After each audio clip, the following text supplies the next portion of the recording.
Good afternoon, panelists, and all those joining the session. My name is Brian Del Carmi, and I'll be facilitating this roundtable discussion, which focuses on institutional capacity building in the sector to ensure that we have skills to address siltation intervention. Before I start introducing the panelists, we just want to inform the panelists and everyone that Dr. Harrison won't be joining us due to illness, and we wish him a speedy recovery.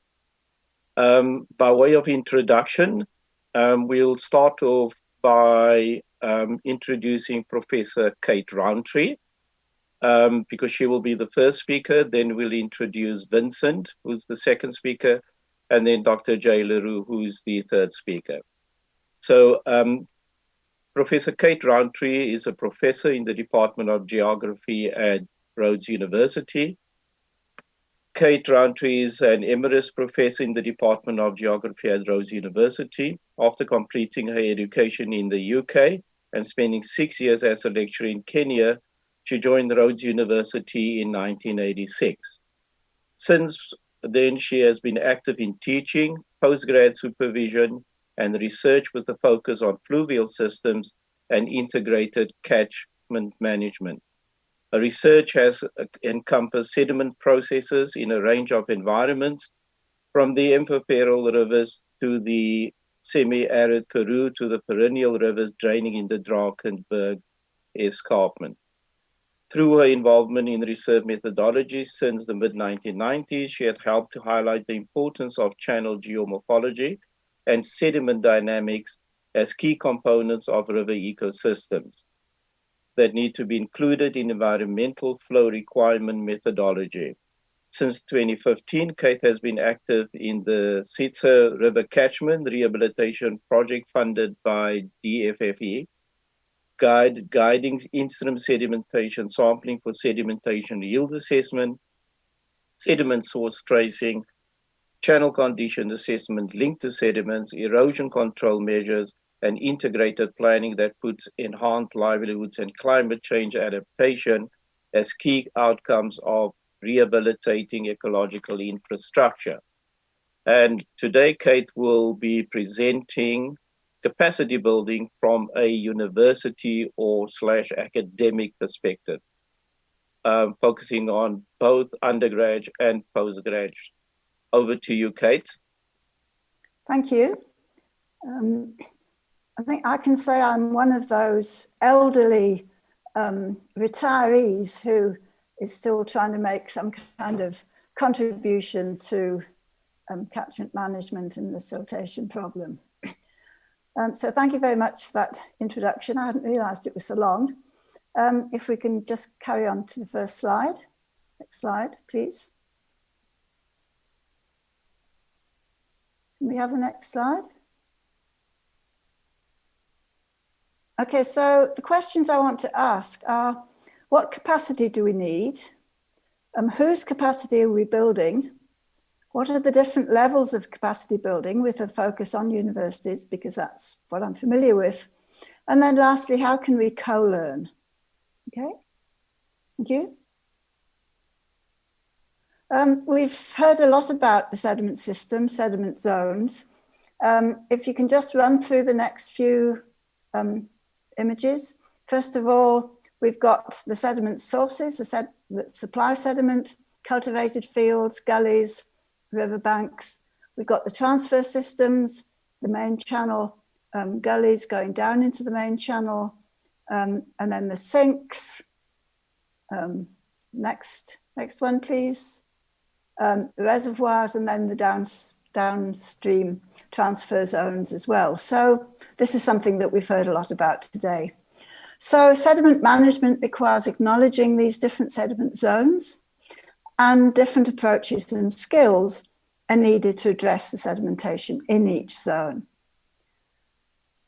If we look at the catchment as a whole, which a number of speakers have done that, if we can have the next slide. The catchment system not only does it consist of sediment, but next one. We also have the stream ecology and the catchment ecology. We have the people, the next one, please. People, including catchment residents, downstream water users, and the dam manager sitting on the dam wall there. We also have, if we, next one, please. Catchment land use, next one.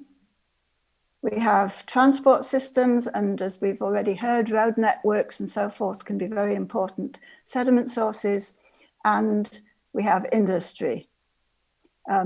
So all these different components of the catchment have to be managed as part of our sediment system. Okay. Oh yeah, and we've also got the climate, which is a very important, obviously, driving factor. So managing sediment requires a holistic view of the catchment. I'm not going to go through all of these. We've heard lots of talks about them, but we need catchment interventions, we need channel interventions, and we need the dam interventions as well. Okay, thank you. So whose capacity are we building? First of all, very important, the dam manager. We have the erosion control implementers in the catchment. We have the catchment residents who are living off the land and to some extent are causing the erosion problems. We have catchment institutions and various, from CMAs down to all sorts of other groups. We have government officials, both local and national, and then we have the scientific advisors and researchers who also need their capacity built. So if we look at the different levels of capacity building, we've heard from already from Derek about the skills capacity building in the NatSilt program, which is really at the top there, the technical diplomas, applied skills, but these are important to apply these in a holistic management sense. But then we have the more university courses, undergraduate, postgraduate research, postdoctoral research, and then at the bottom I've got learning through action, which I'll go in a little bit more detail later. Undergraduate courses, there's a whole list there of possible courses that can contribute to dam siltation management. We've got postgraduate courses which can be taught masters, which have a structured content and skills acquisition, or we can have postgraduate research where we're more trying to attain specialist knowledge and at the same time contributing to the knowledge base. So these are two very different sort of ways into postgraduate qualifications. And then we have postdoctoral research, and I'm suggesting that if we want to have good research for dam siltation management, then it needs to be interdisciplinary or transdisciplinary in nature. Next one.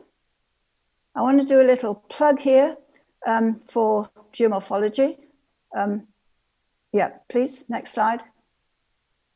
Geomorphologists, fluvial geomorphology, if we look at its definition, it's the study of sediment sources, fluxes, and storages within the river catchment and channel over short, medium, and long-term timescales, and the resultant channel and floodplain morphology. So if this isn't a discipline that is required for dam siltation management, I'm not sure what is. Fluvial geomorphologists tend to come from a physical geography background, where they've also been exposed to by geographical principles and climatological principles. And they inevitably have also done courses in human geography. So they're very much aware of what's happening in the catchment from a human point of view, and also have been involved in learning about spatial analysis, developing spatial awareness, of which GIS is just one such tool, and also to have a historical context as well. So space and time, very important to the geomorphologist. So this is just a little promotion of my own discipline as being something very central to capacity building in this context. Okay, thank you. What we need is clear employment pathways so that students will take up the right courses because they can see that there's employment opportunities at the end of them. And I think to some extent, this is not always too clear. And next, we need funding for students to take courses, to become research students, and also funding for staff. Universities are very short-staffed at the moment, very stretched, and often not able to give what they would like to developing the courses that are needed.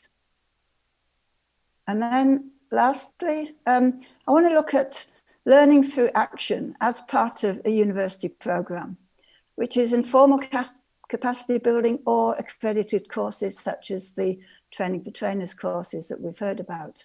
Next slide. And I want to use as an example the CETSA project as a learning platform. So where did we start here? We had a proposed dam in Tabalenga Dam, which may or may not still be built. We've got a very degraded catchment. We've got disempowered residents, we've got semi-functional local government, and we've got a DFFE funded rehabilitation project. And we had narrowly focused erosion control engineers, and then we had academic researchers looking for a well-funded project. Next slide. We've got a whole range of project activities that you can see here, which kind of all come together in some form of interrelationships. A number of different disciplines contributed: geography, geomorphology, environmental science, water resources, education, economics, agriculture, and engineering, and I've probably missed out a few. And the actors were honours students, master's students, PhD students, postdoctoral students, research assistants, and the residents, the implementers, and government officials. So through this programme, we've all been learning together. The capacity of our postdoctoral students has been developed.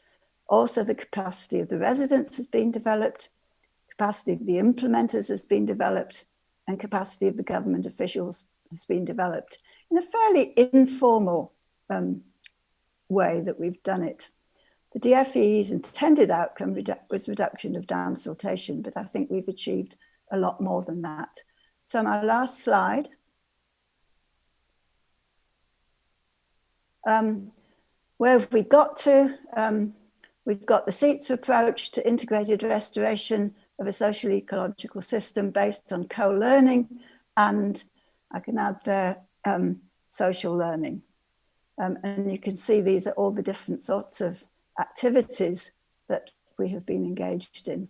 And I'd just like to perhaps make the point here, in terms of ecological infrastructure, we've heard about the sort of ecological benefits and the benefits to downstream water users, but there are also immediate benefits to catchment residents who are living off that land and can have a more sustainable way of managing that land for a more productive lifestyle.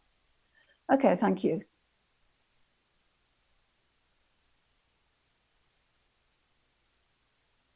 Thank you, Kate. We will now move from the academic university perspective to the water sector perspective. And I would like to introduce Vincent Monene. Vincent has spent his life in the training and developing space, assisting in capacity building and mentorship.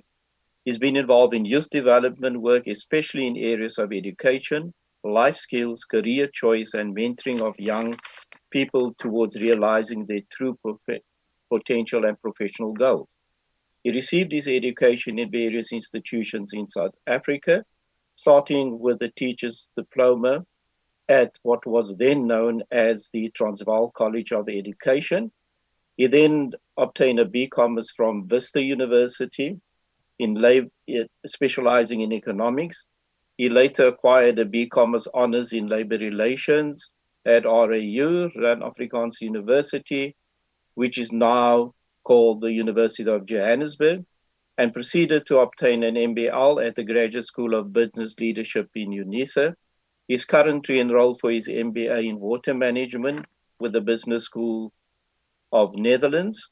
And Vincent is currently employed by the Department of Water and Sanitation as a Director, Technical Engineering Services, where his directorate is responsible for providing technical engineering service and support to infrastructure management branch, and also training and mentorship of young technicians, including the coordination of mentorship of engineering stream to ensure that young engineers are monitored and exposed to engineering work that helps them to fill the requirements for professional registration with the Engineering Council of South Africa.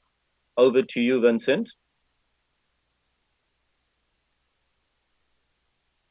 Thank you, Brian. I appreciate this time and the invitation from the Water Research Commission to be part of the panelists. Like it was indicated, I think I'm going to look at the topic from a workplace environment and looking at, how organizations like the Department of Water and Sanitation are building and developing institutional capacity to enable the department to be able to fulfill its mandate and also to be able to contribute, to this sector, big sector called the water sector.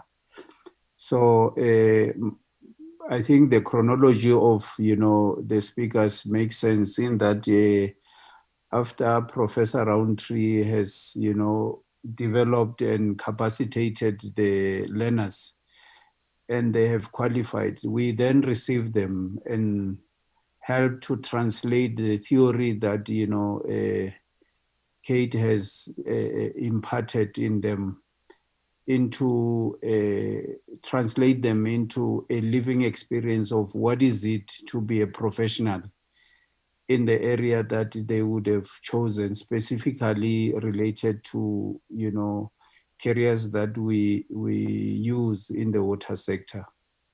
So I will then focus on, the importance of sustainable technical institutional capacity,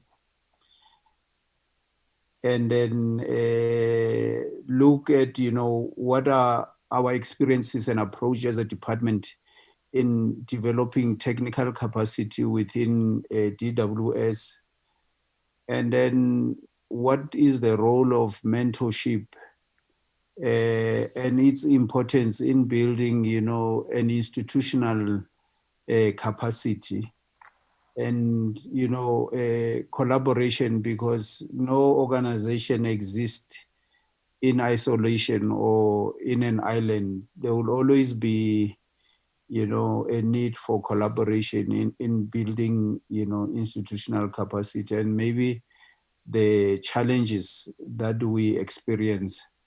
Now, as a department, we are here to stay and we remain a leader in the water sector.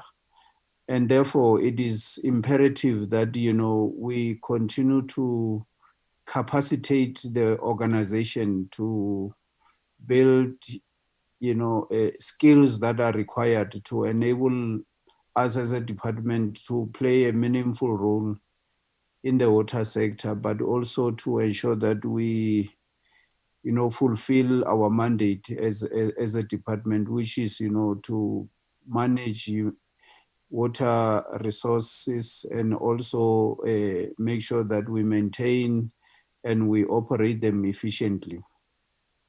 Now, as a sector leader, we need to provide and lead the trends and also provide direction in this sector. And therefore, our skills mix will enable us to be able to provide that direction and to really make sure that, we influence how the sector should move. And as an organization, we obviously have to develop systems and platforms that will ensure that we retain the skills and impart them to, the people that, comes into the department, because that the department is is a revolving institution. It's a movement. There are people who come in and there are people who go out. And then those people who leave the department, we always make sure that they don't leave with the department, but we always, endeavor to create, platforms and system to retain the institutional memory so that when they leave the department, those who are coming in should be able to take over and still provide the same services. The transition sometimes is a challenge, but we always make sure that, the department has the capacity to be able to receive and to retain. That's why it's important, therefore, to continuously build, institutional capacity of an organization like DWS.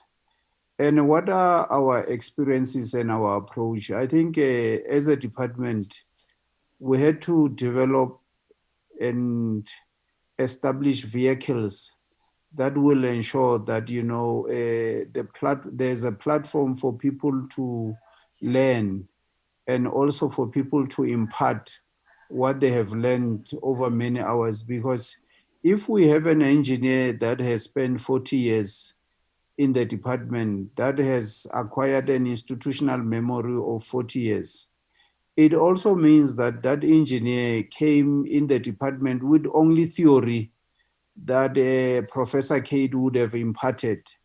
So the department had to, invest in that person to be where he is, impart and invest in them, 40 years of institutional capacity and memory.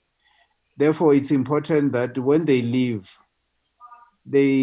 behind those skills and the capacity for the department to continue to operate. So as a result, we had to develop vehicles to help us. The department developed a learning academy in 2007 for the simple reason of making sure that, we incubate institutional capacity, because sometimes if you depend on the market, it can come expensive or it can be scarce, because also you compete for these technical skills in the market.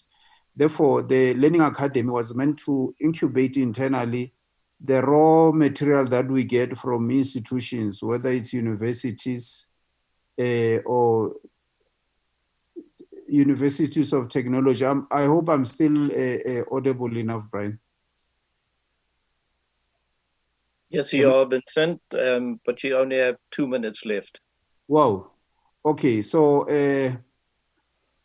like I indicated, we also have a training center that we use to develop artisans.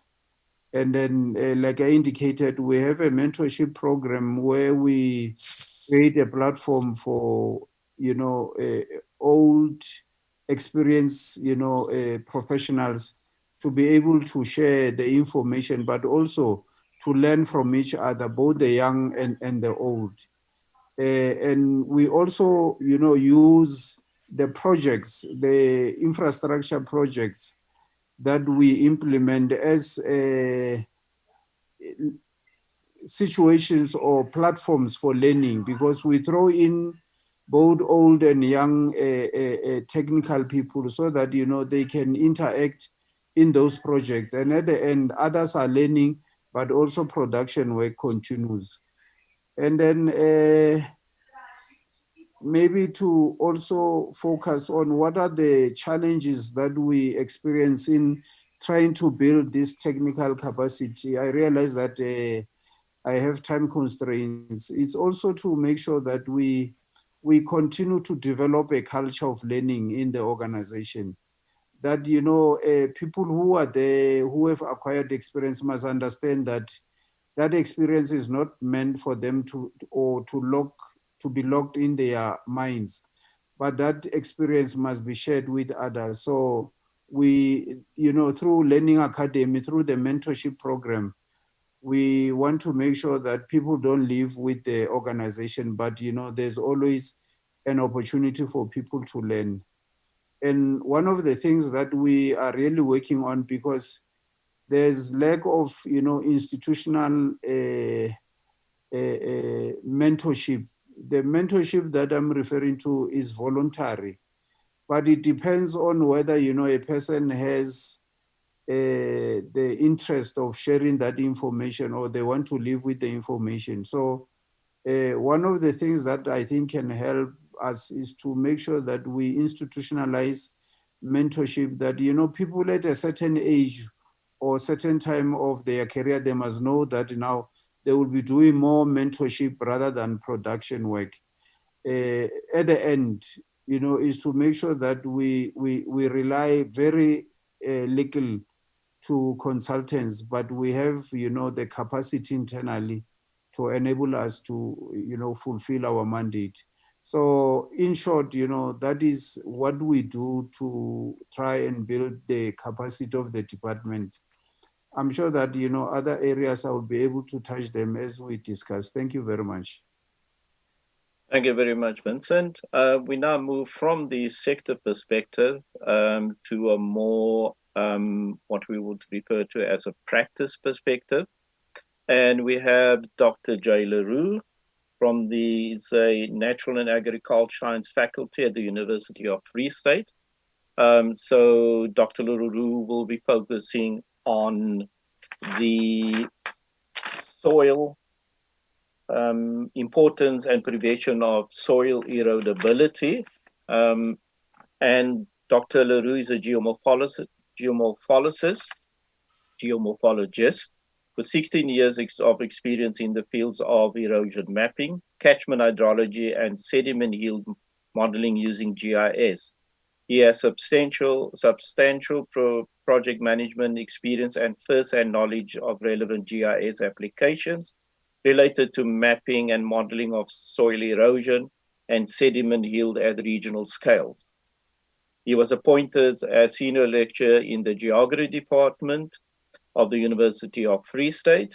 However, his research career started as early as 2005 at the Agricultural Research Council, the Institute for Soil, Climate and Water. Dr. Jay obtained his Doctor of Philosophy in Geography 2012 from the University of Pretoria and is registered as a professional geographer at the South African Council for Natural Scientific Professions.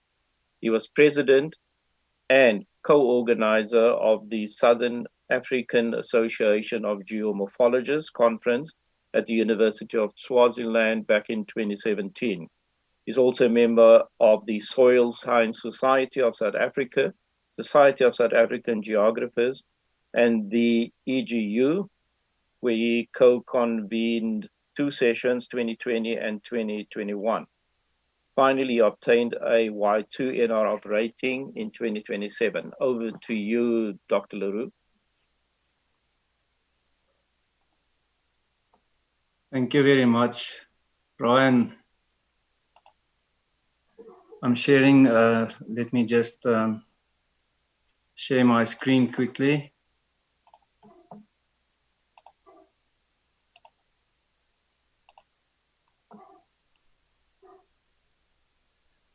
Okay. I hope that you can see the slide on the screen now. Yes, we can. Okay. So when it comes to building institutional capacity, I thought I would like to emphasize 2 topics. And the one is the importance of soil erosion prevention, and the other one, the importance of soils or soil erodibility. They fall under monitoring and catchment management in general, but they have not received enough attention or has been addressed yet.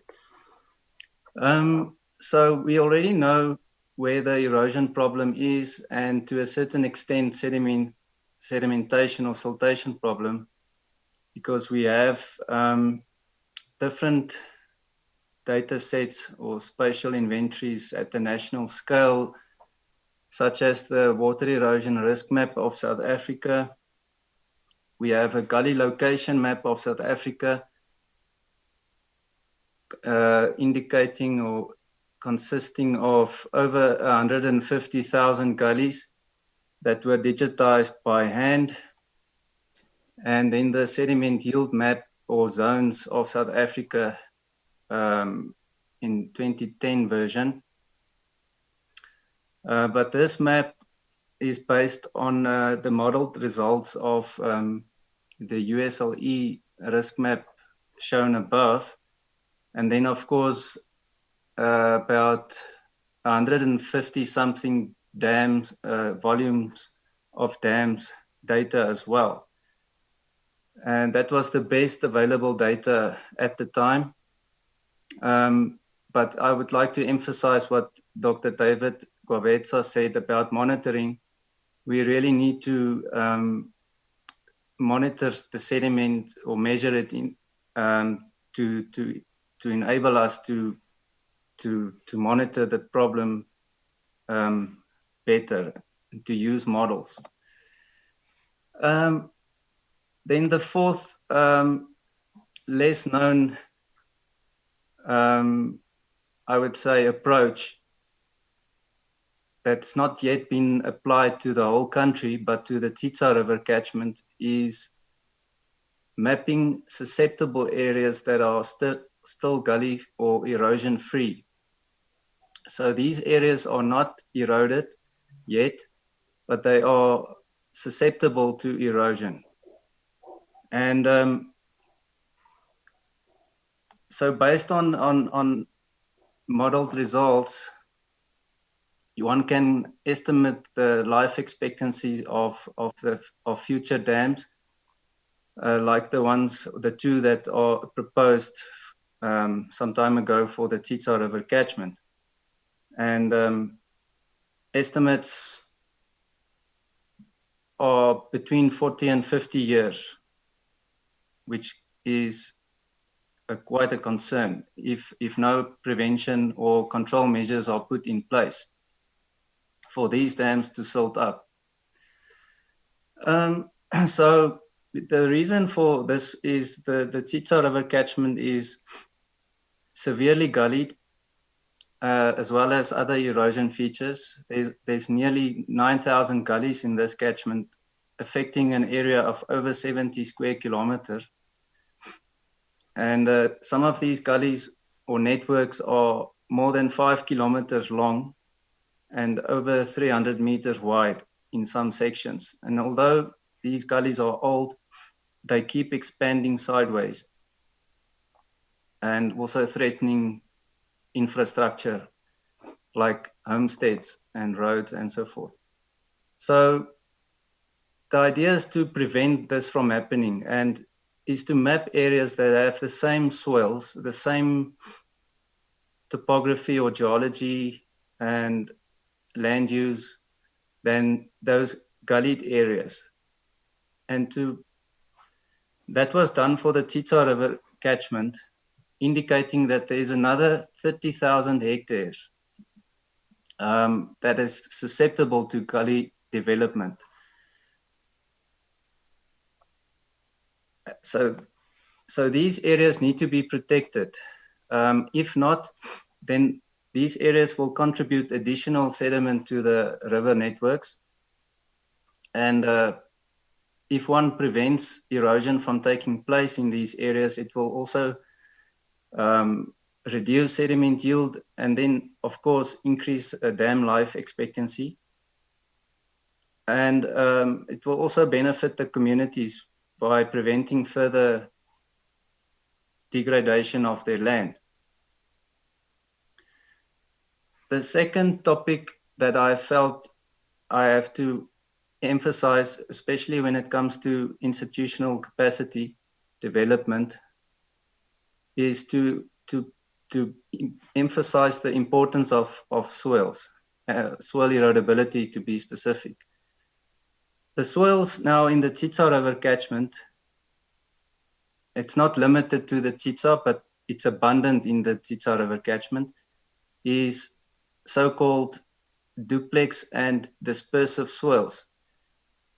These swells are very erodible, especially the subswells, and it's poorly drained swells, meaning that the permeability is low, drainage is poor, so the water runs off and causes severe erosion.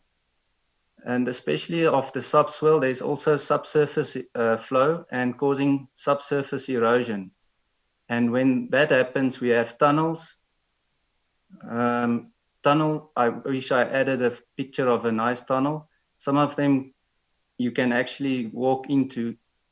They can be quite big. And when the roof of the tunnel collapses, you have a huge gully instantly. So these swells are really unstable, and one needs to prevent erosion from taking place by protecting the vegetation cover. One cannot rehabilitate these swells with conventional techniques like gabions. The gabions are simply bypassed due to the dispersive nature of the swells. The swells, in layman's terms, dissolve when it gets wet.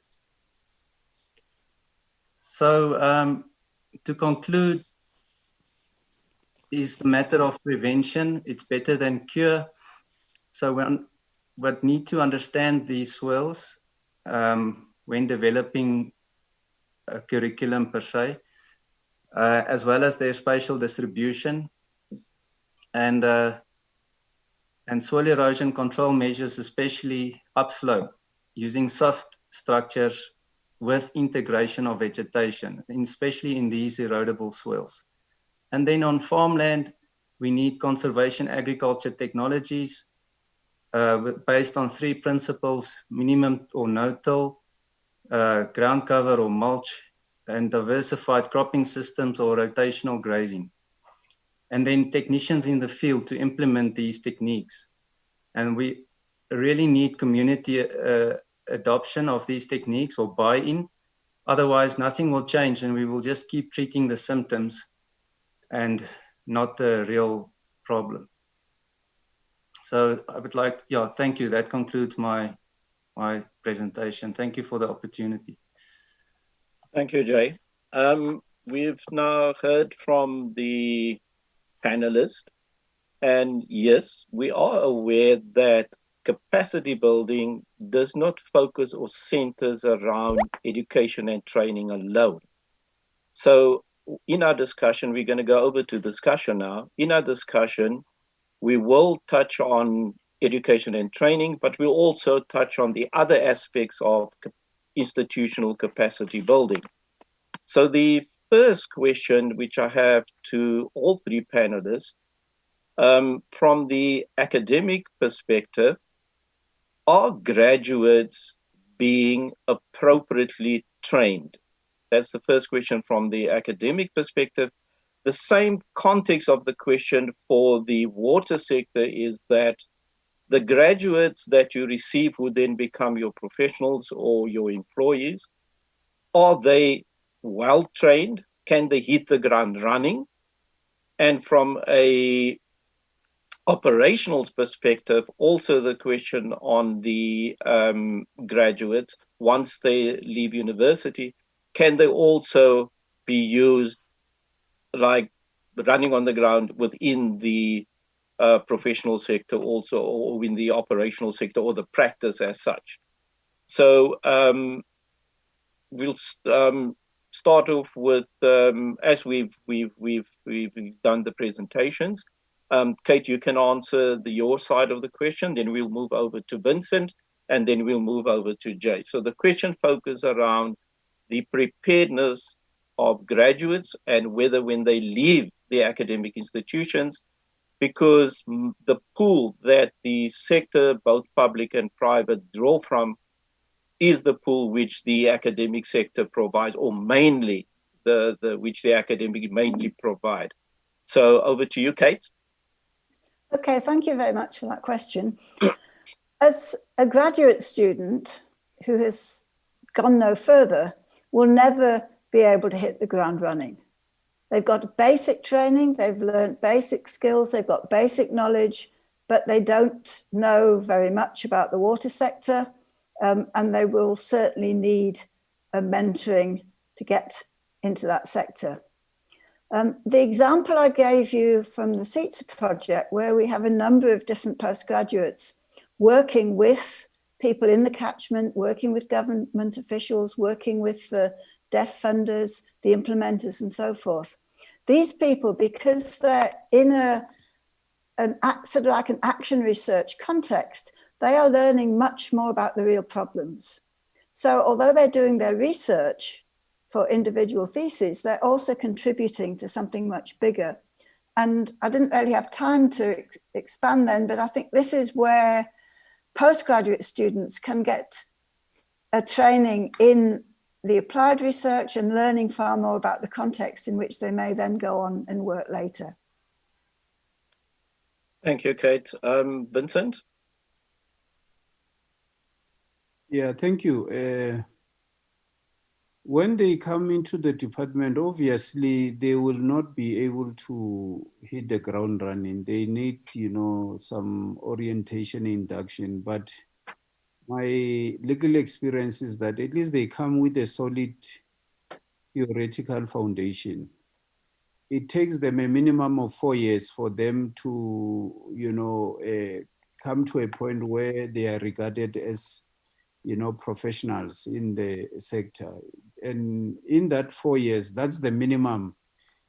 It contains a lot of, hard work where, they had to go through various stages of their training. If it's engineers, really solidifying their design experience, construction experience, project management, and many other aspects that are needed, the science of water engineering.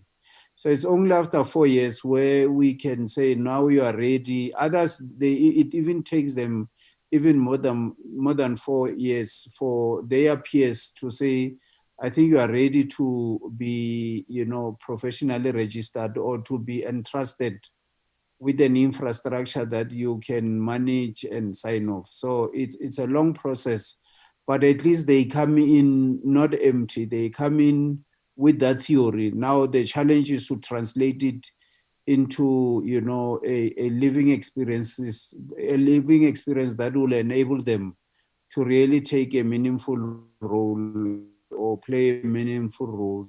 But yes, they won't just come running and start designing. We have to take them through a lot of processes for them to really take a stand or, find their footing. Thank you, Vincent. Jay? Yes, I definitely agree with the fact that graduates, even postgraduates, they cannot hit the ground running. Personally speaking, what helped me tremendously was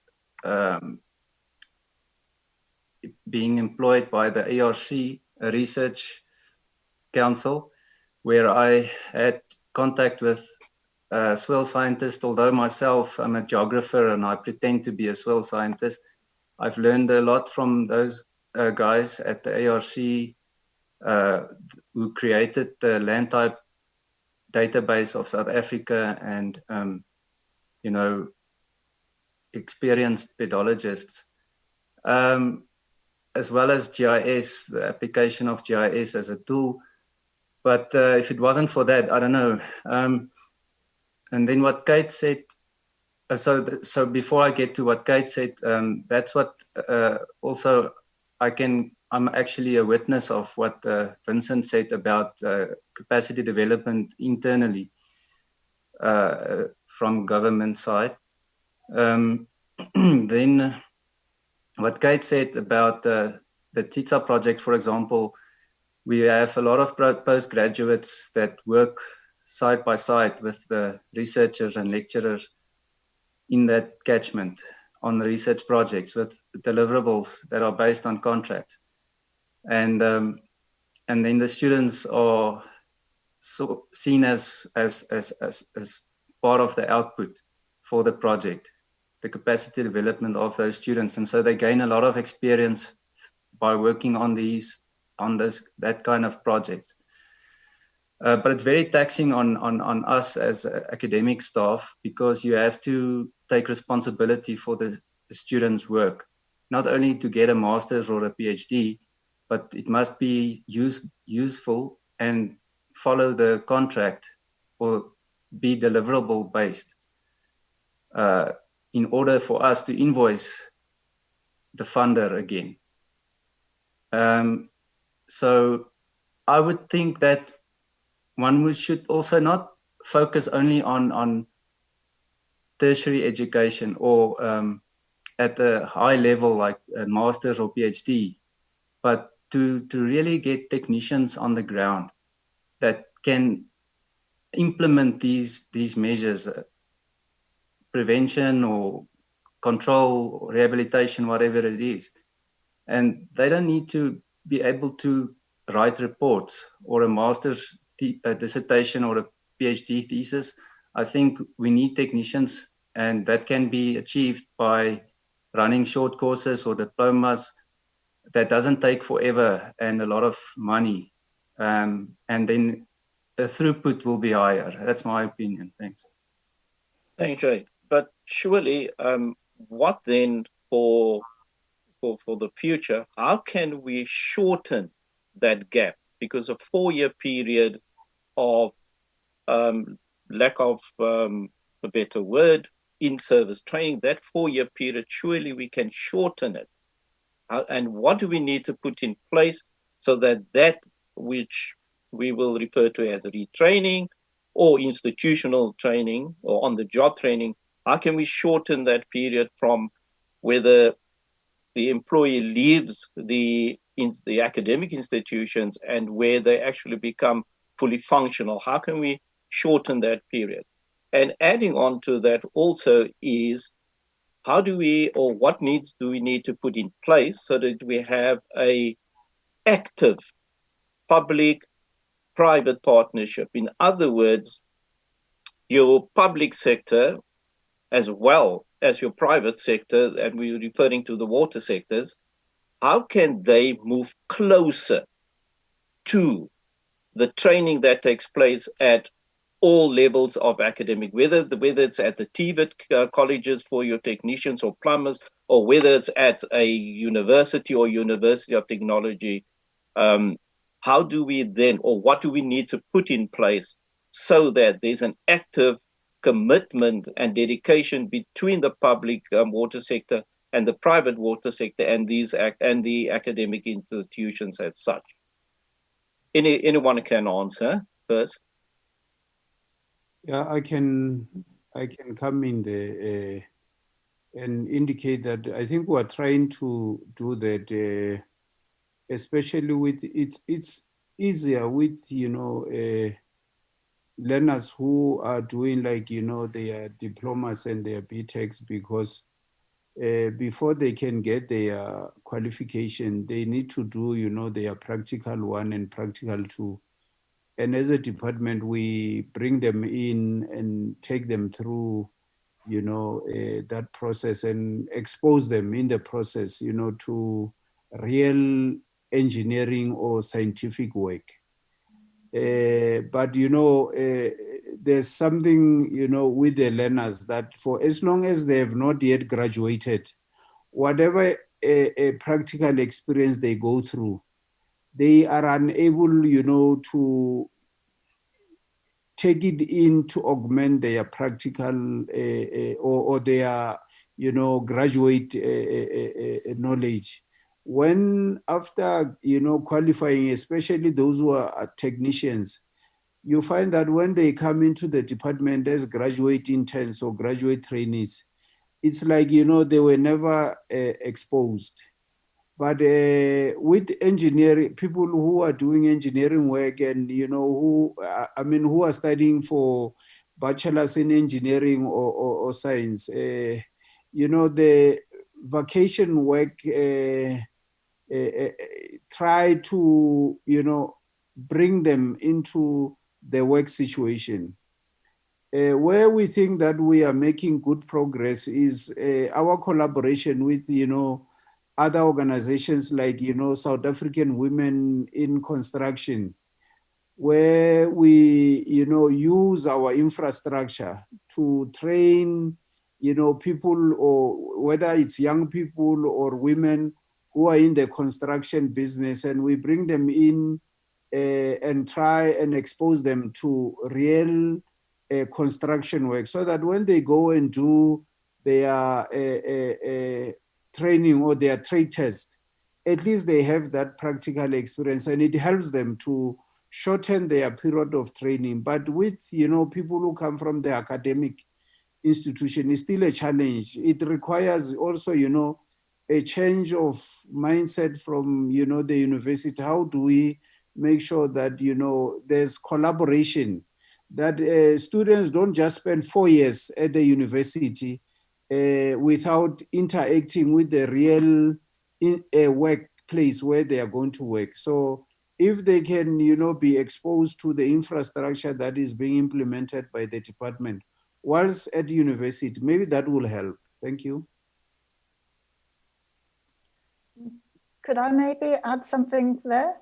Yes, you may, Kate.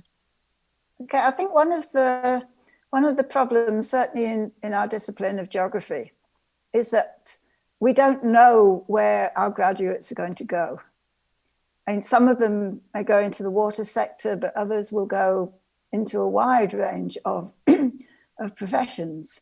So it's very hard to actually streamline our courses to fit a particular profession. We just try and train students who will be adaptive, who will be able to learn further, who are open-minded, know how to do research or whatever it is that they're going to have to do. But we can't train them at an undergraduate level for the water sector or catchment management or whatever. As they progress to a high level, then they themselves are becoming more selective and, in a sense, training themselves to do the jobs that they want to do at the end of the day. But undergraduate level, no. Thanks, Kate. I've Jay? got one short statement or comment is, I don't know what the solution is to that problem, but is that the problem also is that soil erosion and sedimentation do not compare with other socioeconomic and environmental problems in South Africa. So money makes the world go round, and I think if there were more job opportunities for people, students who graduate that maybe specializes now in this, on this topic, that they will step into a job, whether they experienced or not, they will eventually gain experience, but it's like supply demand. And yeah, so they don't study geography to specialize in soil erosion or sedimentation or to become geomorphologists. But I think is to provide students with a complete tool set, where geography is good at that. We're jack of all trades, but master of none unless you specialize. And GIS is a great tool that that can also help you find a job. So is to sort of make sure that academic institutions develop these skills, not only soil erosion or soil science or fluvial geomorphology, but also, equip them with maybe one or more or two or more other skills. Yeah, thanks, Jay. Thank you, Jay. The other question, which also touches on a question which was posted by one of the viewers, and that is investment in the human resource. In other words, retention of staff or retention of employees. what needs to be done in order to retain that capacity within the water sector? What are your suggestions, or what needs to put in place so that we can retain that capacity within the water sector?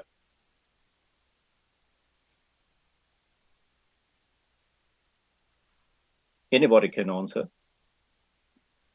Okay, I will shoot again. I think the issue of retention is quite a challenge, especially now it's easier for the department because the economy is not doing well.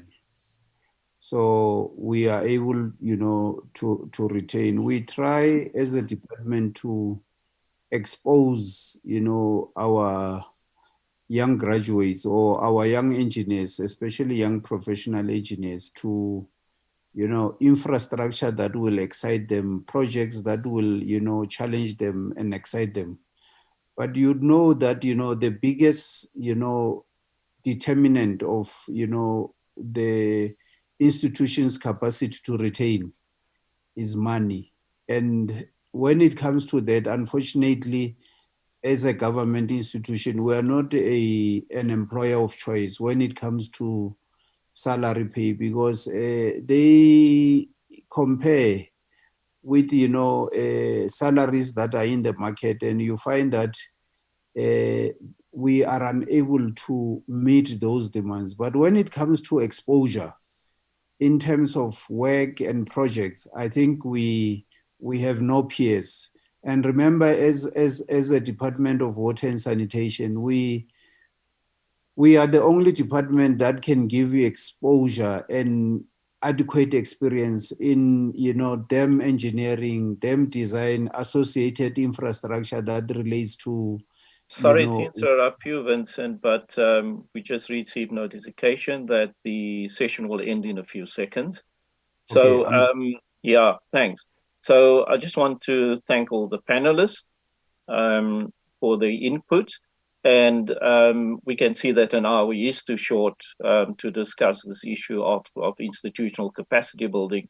But I think more engagement needs to be done so that we can carry forward this discussion. Thanks very much. Cheers. Bye-bye. Thank you.